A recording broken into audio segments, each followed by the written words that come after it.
Kia ora, Jovialites. Welcome to another Jovial Top 5. Today we're doing franchises. You made a fairly successful movie, let's make it a franchise. This is going to be a little bit more of an interesting one. It's more of a guilty pleasure of mine. Mine is the Riddick franchise. Yes, Pitch Black, The Chronicles of Riddick, and Riddick. Why? Because it's Vin Diesel being Vin Diesel. Pitch Black, I like it because it's kind of a creepy sci-fi, and then you get to The Chronicles of Riddick, and that's more just cheesy sci-fi fun, like Carl Urban and like pale face, and it's really, really weird. And then the Riddick one is just mercenary, I'm the best in the world at killing everyone, and they're going to keep on doing them, and I am looking forward to it.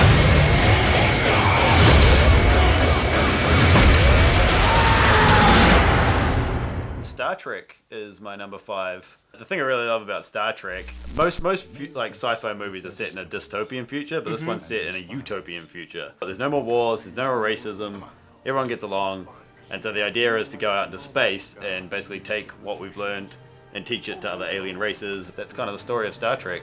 And so I just think it's a really unique thing that you don't see in other stories. It's something different. It just defines it from other sci-fi genres. Like, you really notice it when they get it wrong, like the second of the latest Star Trek movies, Into Darkness. It kind of went the wrong way with that, but then they brought it back with the third one. Yeah, and now there's the current iteration of it also playing on Netflix. It's pretty good. It's nice to see it back as a TV series, but I imagine they'll keep doing the movies as well. It's going to keep going because it's such a good concept. Warp speed. Engage. Punch it.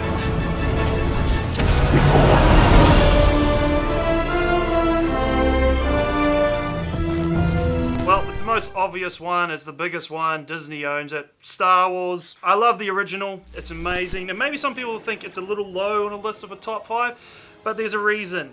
The prequels, I'm sorry, they suck. Revenge of the Sith is slightly okay, but Attack of the Clones is terrible. I'm haunted by the kiss that you should never have given me. And even Rogue One, after watching it a couple of times, it's just brought the franchise a little bit down, but I still like Star Wars. The Force is with you, young Skywalker. But you are not a Jedi yet.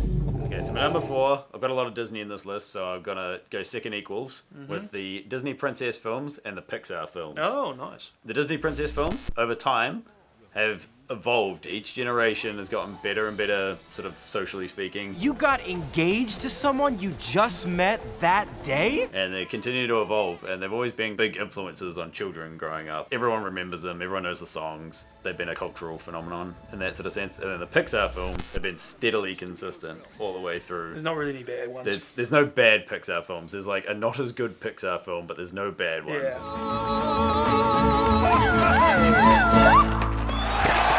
They've just been constantly solid. Except Cars 2. Alright, now for a little bit of Kiwiana, the Tolkien franchises. Like, the Lord of the Rings, like, come on, there's just all those awards they won. They've made a shitload of money, and they're just really good, and they are just the pinnacle of fantasy genre. No one, I don't think, will ever get as big as that. The Hobbit, those did drag, but they were solid. They're not bad, they're just solid. But generally speaking, the Lord of the Rings trilogy is just amazing. And they're also bringing out a TV series, and I know, Taylor, you're going to love that, aren't you? No.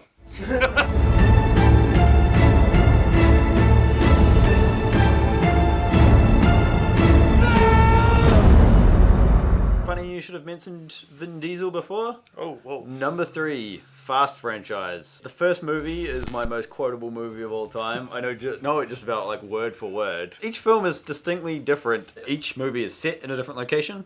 They have a really diverse cast as well, which no one was really asking for at the time when they did that. So that was really nice that they were forward thinking enough. And where do you think the franchise can go for the next 15 movies that they've got scheduled? I want to see a prequel. 1960s set, 70s set prequel with old muscle cars about Vin Diesel's father, the origins of this car, like the Charger, and like leading up to his fateful death in the racetrack.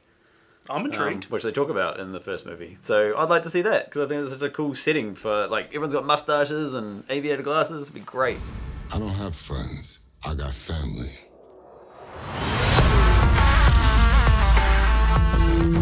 It's the second obvious Disney franchise, the MCU, Marvel, 17 movies.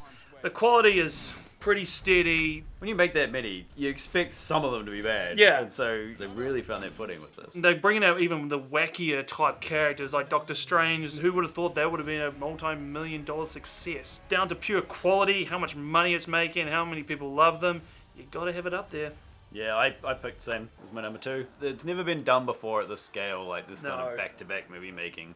And they had a plan, they implemented it, and it's just worked so well. It's just changed the way movies are made, almost. And It is, and basically everyone now, every single studio are looking for their next franchise, their Yeah. next Marvel. And a lot of them are failing, you know, it's like the Dark Universe. What's happening with that? No one will ever say any of the movies in the MCU are the greatest movie of all time. But No. they can definitely say that it's possibly the greatest franchise of all time. But not our number 1. No. What is our number 1? Find out next.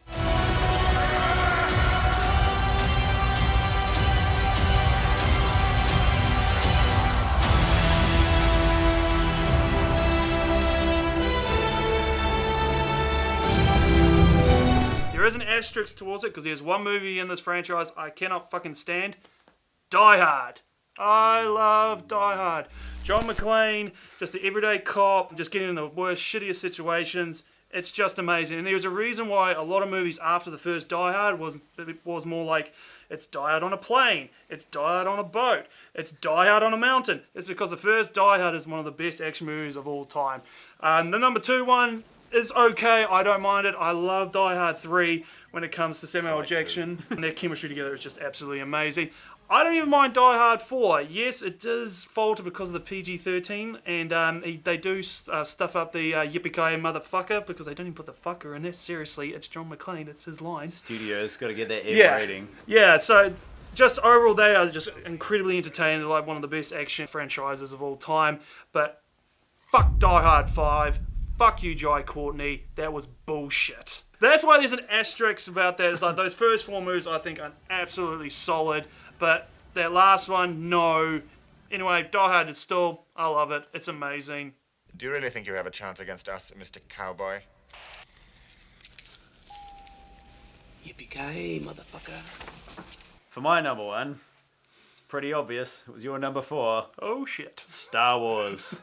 How could it not be? 30 years ago, came out with a bang, transformed so many kids' imaginations. There's toys for Africa, instantly recognizable memorabilia everywhere. Like the moment you see Darth Vader or a Stormtrooper, everyone knows what that is. I get why it's a top It's franchise. so ingrained yeah. in like pop culture. They got rehashed so many times, it just got parodied and parodied until they made an actual parody film. This TV series, and then they came back with the prequels, which didn't do so well. This is where I found the difference between Lord of the Rings and Star Wars was people got so much more hurt by the prequels being bad than they did by The Hobbit being bad. It showed so much love for the franchise, so when they brought it back, and like you just watch all the trailer reaction footage for Force Awakens, and everyone just loses their shit because it was just like so hopeful that it was coming back. It really meant a lot to a lot of people, and that's why I chose it as my number 1.